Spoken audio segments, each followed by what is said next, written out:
from Better New Zealand Trust. Why don't we just bring Kathryn in? Kathryn is from Better New Zealand Trust, and she is with us. Good evening, Kathryn. Good evening, both. This is a fascinating story. Let me read out a paragraph from RNZ. Oh, actually, before I do that, just tell us about Better NZ Trust. Who are you guys, so people know what's going on? Okay, thank you. We are basically a charitable trust formed back in 2015 when there were probably 3.5 EVs in the whole of New Zealand, and really designed as a vehicle, excuse the pun, to help increase the uptake of EVs in New Zealand by driving up and down the country. We used to do road trips that literally went from Cape Reinga to Bluff. In the days when, you'll probably hardly believe this, but the only really big 50 kilowatt charger in the whole of the South Island was in Greymouth. That was the only fast charger available. And we had, I think that first year we were probably 5 or 6 cars, and one of our members who was pretty good with spreadsheets used to actually produce you can charge from now to now, get up from the table, go move your car, so that we could charge everybody's car. And then we had, granny chargers out of the units that we were staying in at our motel, to sort of doing, slow home charging overnight. So, we were the pioneers, as it were, and we were showing people in most of New Zealand who had not seen an EV, or they might just have seen a Nissan Leaf, and we had three Teslas that people came out just to look at and stare. Well, nowadays people just look at a Tesla driving past and go, yeah, there's another one. They don't. Yeah. It's not that exciting. So we used to do that kind of outreach. We were actually we had money supplied from an educational pot that came out of ICA. So although they didn't pay us, they paid our expenses. So we were able to do some pretty large outreach, and we used to do EV show and tell sort of events literally up and down the country. So we had a riot. We really enjoyed it, and we felt as though we were helping New Zealand understand that driving an electric vehicle was something that they really had to do. The EV world as well. I've, as I said, been up in Auckland for the weekend, and although Auckland is 12 times the size of Dunedin, it feels like there is much more than 12 times the number of EVs. And I wonder if a part of that is if you live in Auckland and you're driving from Helensville to the centre city, for work, then even if you're buying an EV on payment plan, probably the payment plan and the electricity together would still be around the same or even cheaper than if you were driving petrol every single day. So in bigger cities, it seems to be, at least in my mind, it seems to make more sense. Do you see that in the numbers, or are the smaller centres as actively uptaking of EVs? Well, perhaps I'm actually now going back to when we were still doing those trips. So this is way before COVID. We used to explain to people that actually sometimes, even a Nissan Leaf with a range of 120 kilometres was exactly the car that a lot of mums needed to travel with the kids to and from school, to and from, different activities, to and from the supermarket, to and from wherever. Because they might do 40 kilometers a day, they might do 60 kilometers a day, but at 120 on the range, they would just plug it in overnight and off they'd go. And a lot of, a lot of the major numbers of kilometers driven are actually driven in very small sort of chunks, aren't they? I mean, as you say, you're going to do a big road trip. We did big road trips, but by and large, on a day-to-day basis, you just do a little sort of tootle around your own sort of neck of the woods, really, don't you? So, and I mean, at that stage even by 2019, you couldn't get a Nissan Leaf for probably less than $12,000. Well, now you could pick one up for $6,000. I've had an EV since the start of April. So April, May, June, July, August, September. into October. So 6.5 months, and I've done about 6,000 Ks on it. And that's included 2 trips to Christchurch and 1 trip to Queenstown. So probably in 6.5 months, I might have done 4,500 Ks around Dunedin, because small city, so we don't do a lot of driving. Yes, that's right. Yes. We should probably actually get on to the reason you're here, although Chewy and I could talk to you about EVs the whole time. And I could talk to you about EVs for an awful lot of time, and we could just have a real good yarn. Maybe next time, because this one's an interesting one. So you guys, Better NZ Trust, electric car lobby group takes Simeon Brown to court over emissions rules. An electric car lobby group, you guys, is taking Transport Minister Simeon Brown to court over his decision to lower tailpipe CO2 emission standards for car imports. The Better NZ Trust said it was unreasonable of Brown to direct his transport officials to consult only 4 motoring groups, all of which were against the standards, before making a decision. The Trust said if EV suppliers had been consulted, they would have countered claims from the rest of the industry that there were not enough low-emission vehicles available to meet the standards. I'm just going to throw the ball to you in a second, but just to start off with, one of the reasons they might be able to make that argument is because EV sales have crashed since this government took over because of removing the clean car discount. So it seems like it's they set up the problem, so they knock it down themselves. But look, I read this story and I think a little bit like we hear, in America, everyone sues each other and you're taking you to sue. Why are you doing this? How are you doing this? And what is the overall objective with this court case that you guys are bringing? Well, I suppose in the end, we had so much help when we were trying to promote the use of EVs, and the national government despite the fact that, if you remember, the national government were the first people in 2016 who actually set up the whole idea that EVs would not pay road user charges and there would be some dispensations for EVs. So 8 years later, they changed their tune quite dramatically. And we just felt that we weren't consulted. Drive Electric, which is another, industry group, wasn't consulted. It was done very quickly. It was done with the people with vested interests who were always going to say what they ended up saying. And I think, as we have possibly seen with this government, with both tobacco and guns and now EVs, is there seems to be some kind of almost sleight of hand going on, which we just decided we had sort of had enough. So we felt that we would put our heads above the parapet, and with Lawyers for Climate Action, we would actually do something a bit more sort of meaty than just waving an EV flag in the corner going, what are you doing this for? So take a half step back. Just explain to us his decision to lower tailpipe CO2 emission standards for car imports. What does that mean? Like, explain to us exactly what that is and why the EV industry would be like, nah, not good enough. Right.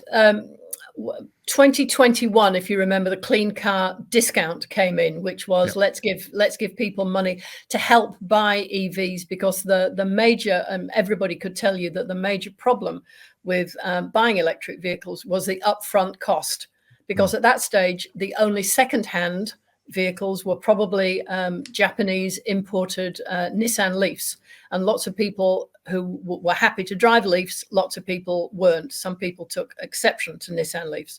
So the government put $300 million into a pot to allow them to pay out. It started off at over $8,000, ended up at $7,000 to people who wanted to buy a brand new EV to bring the cost down. Then the second half of that was, we will tax polluting cars when they are imported. If somebody brings in a Ford Ranger Wildtrak, which emits 222 grams of carbon dioxide per kilometre, then they should pay for that privilege, because they're polluting far more than a Nissan Leaf or a ID4 or whatever. But the clean car standard was really aimed at the importers themselves, because they're the people who go to the Japanese car markets and say, yes, I'll have that, I'll have that, I'll have whatever. And the standard was meant to still allow them to bring in gas guzzling cars, but they had to be able to balance over the sort of the import over a year. They had to be able to account for the carbon dioxide emissions of the entire imported chunk that they brought in. So that really was setting them up to go, please buy more zero emission cars, and don't buy too many of the wild tracks. But if you have to buy wild tracks, then you're going to have to pay for that, and that's going to be passed on to the customer. That's what the National Party then claimed to be the ute tax. Yeah. And in fact, it was just a polluter paying tax. And they set up various numbers of how much emissions those various things would be. What they have done is they've slackened off the levels of emissions that will happen in 2025, 2026, 2027 to the level that Australia has got them. Now, as you know, we all love following the Australians because they just have everything lined up so beautifully. But I'll give you one example, and I will have to read this. The standard in 2026, they wanted the standard on light passenger vehicles to be 84.5 grams of carbon dioxide per kilometre. The new standard will be 108. Okay. So, 20% not. I mean, it's not even just a tiny, teensy weensy bit lower. Yeah. It's ridiculously lower. So the lowering of the standards is increasing of CO2s. It's increasing the threshold that you have to get to. But what you could, where did I find? Oh, so before the clean car discount came in, which was June 21, the average emissions from a light passenger vehicle over the entire fleet was 176 grams. And that by November 2023, that had reduced to 109. So we were well on the way. The 2025 target was 112. They've now put it, the 100, that's staying the same, 112. So we're already better than the 2025 standard. So, Chewy, you're much more up to play with the EV world than I am. Why don't you jump in and ask some intelligent questions? I have an EV. I bought a second-hand one last year, and drove to Christchurch on it over the weekend, and it was an absolute blast.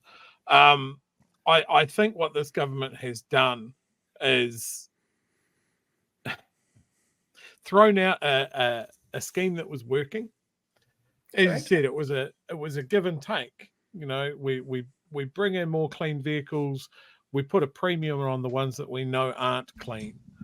But their marketing on it was incredibly effective by calling it a ute tax and going after every poor good farmers. Kiwi working class bloke that absolutely needs, as you said, a Ford Raptor to advertise their inner city marketing business. With that, and I mean, perhaps even worse, Chewy, was that. When they cut the legs off the clean car discount on the 31st of December, the sale of EVs in December last year was, sort of astronomical. But B, they actually locked in the fact that the balance hadn't quite got to being sort of revenue neutral.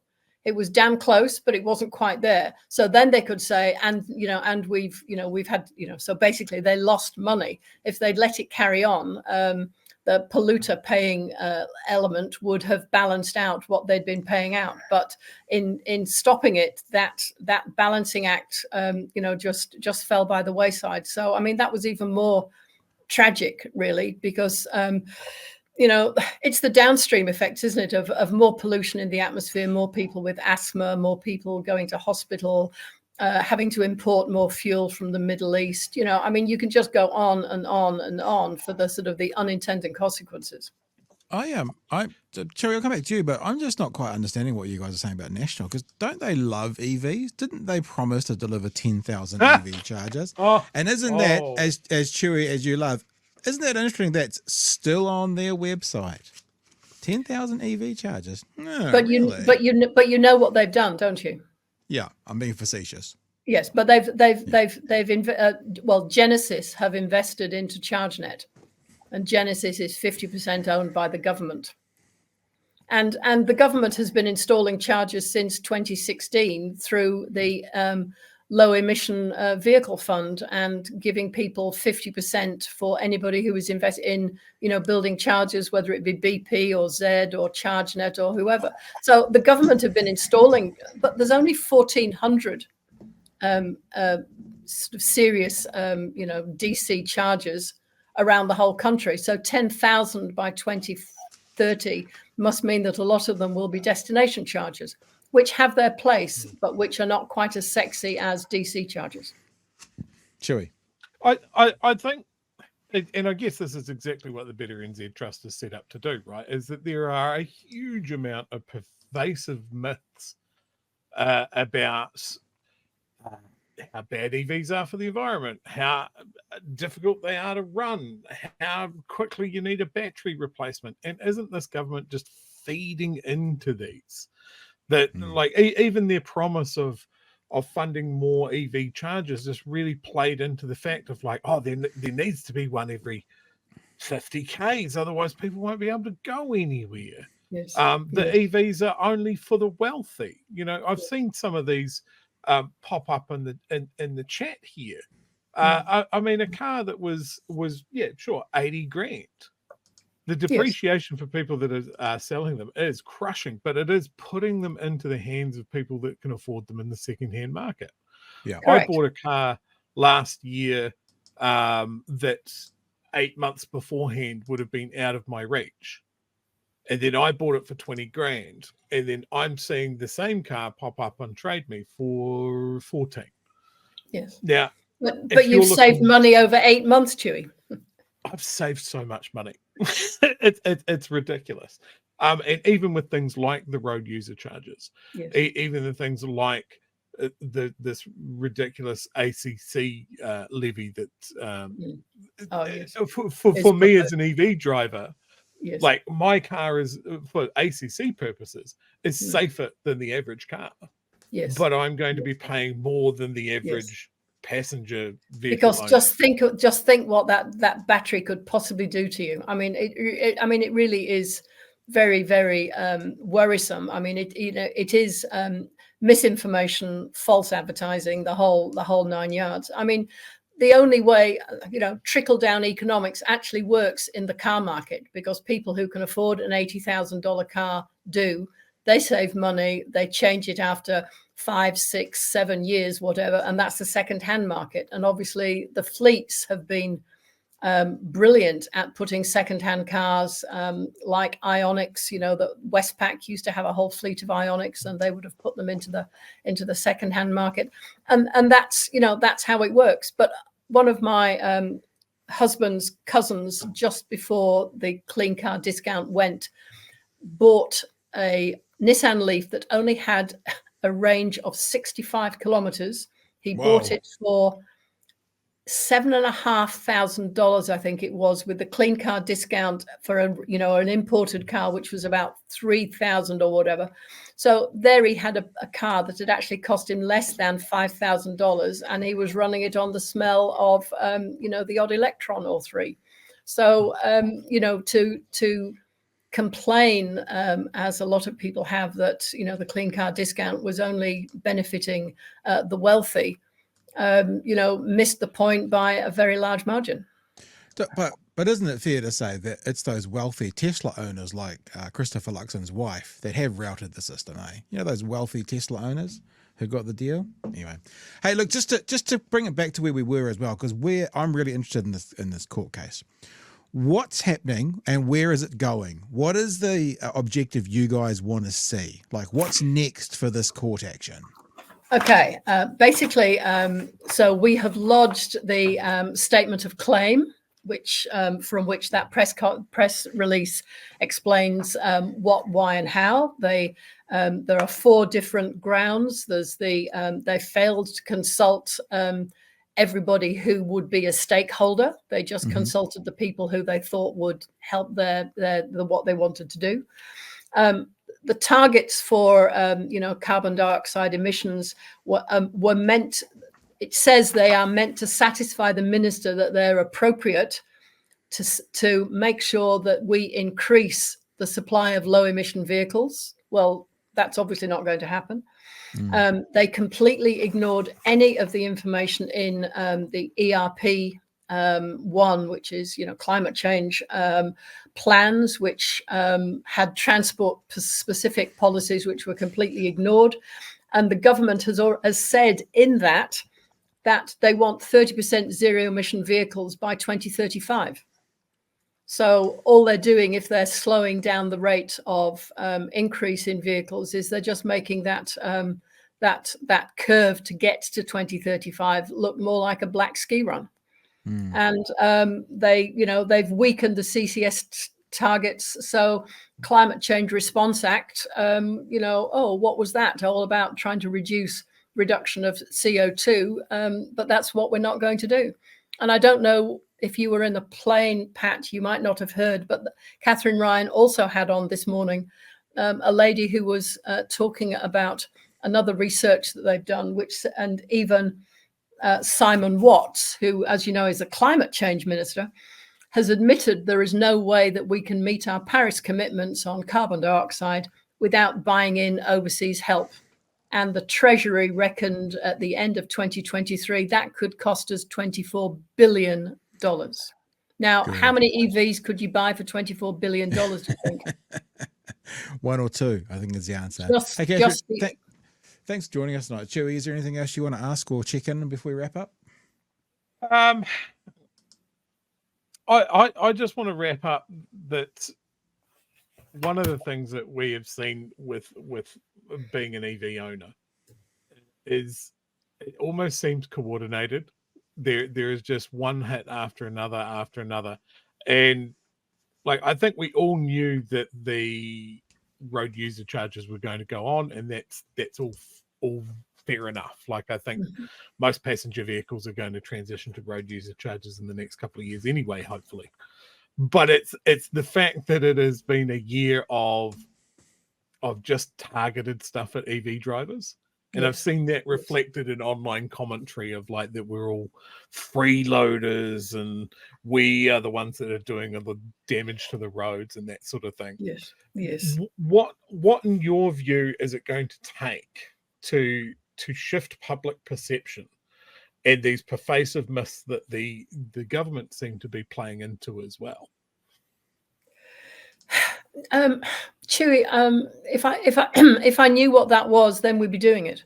I mean, we try very hard to, we've got myth busting elements on our website. We've got lots of information. We put up blogs. We have done various. Oh, thank you. Yes, very good. We've done lots and lots of things. But of course, you probably need to be an EV owner before you would look at a website called the Better New Zealand Trust. So that can be a bit sort of confronting. So in a way, I suppose this court case is trying hard to, at a high level, explain that,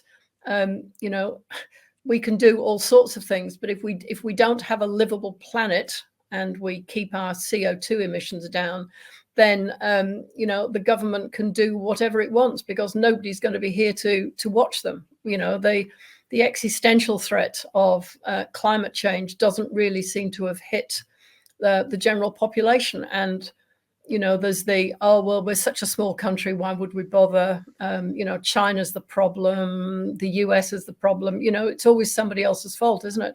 So we really have to. I mean, we change people's minds virtually one person at a time, and sometimes all it takes is just putting somebody in the driving seat of one of your EVs and saying, "Just drive around the block," and they just go, "Oh wow," they just don't understand what it's like to drive one until they do drive one. Yeah, and then they fall in love. People want to find out more about it. It's leadingthecharge.org.nz, but if you missed that, I just found you by googling Better NZ Trust and pops up in there as well. Kathryn, it's been a real education having you. Thank you for joining us. Oh, it's been lovely. Thank you very much indeed for inviting me. I definitely will be blogging, I think, my trip to Waitangi from Dunedin in my EV. So we'll make sure people know about what's going on. And we'd love to have you back on again, and especially to follow this case that you guys are attempting as well. Sure. Well, we'd love to put your blog up on our website. Cool. This is my honeymoon, so I'm going to have to check in with the missus, but I wouldn't mind doing something. So we'll figure that out. Well, okay. Disclaimers could be sort of happening all the way around. All right, Kathryn. All right. Thank you. Thanks for your time. I was going to say, Joe, just before we go on, talking about the expense of EVs, I just did some numbers while we were talking. Because of the clean car discount, I get about, I still say fill up. Do you say fill up for EV? Fully charged. I can go from 0 to 100 for about $17.71 if you do per kilowatt price out of my house. Paying that $75 per 1,000 Ks, I get $500 Ks out of a full charge. So that means I'm paying around about $50 per 500 Ks. That's what it costs me if you include that's the electricity from my home. That's not from a charge, from my home, and the road user charges. In my old Outlander, to go 500 Ks would take me 60 litres, which is $150 petrol. So this EV runs, including the road user charges, at about a third the cost. And then, of course, you bring into it that old Outlander of mine was breaking down quite a lot. EV's got, you'll tell me, what is it, 22 moving parts? And it's got a 7-year warranty. And is that enough? I wouldn't know the exact moving parts, but it's certainly a lot less. Yeah. I put mine in for a service and a warrant the other day, and it cost me like $200 something, and that included new windscreen wipers, which was the only thing that needed doing. Yeah. My trip to Christchurch over the weekend, $30 to get up, $30 to get back. Yeah. The car is just faultless. It is so much easier to drive. Yeah. You know, people go, "Oh, you can fill up a car in fucking 5 minutes." Yeah, but who wants to do? What was this? Just what was this? This I'm itchy from all the petrol. You know, it's like people go, "You can fill up a car in 5 minutes." It's like, cool.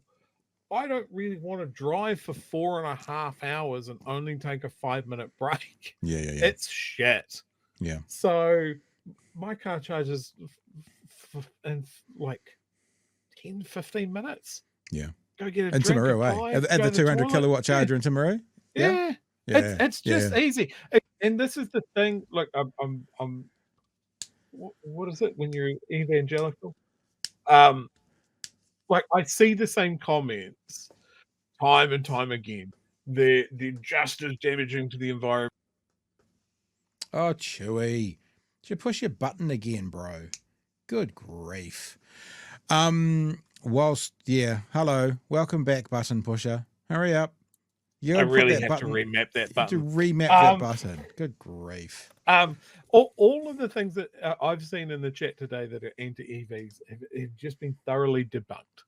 Like, over the life of a vehicle, they are way less damaging than a petrol vehicle. Yeah. Like, well, they start out about equal, but then they're outpaced. Well, so quickly. Like Kathryn was saying, what it used to be was front loading the cost. Much more expensive than petrol.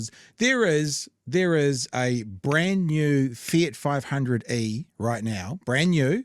It's a town car, so maybe 350 k's range for 35k.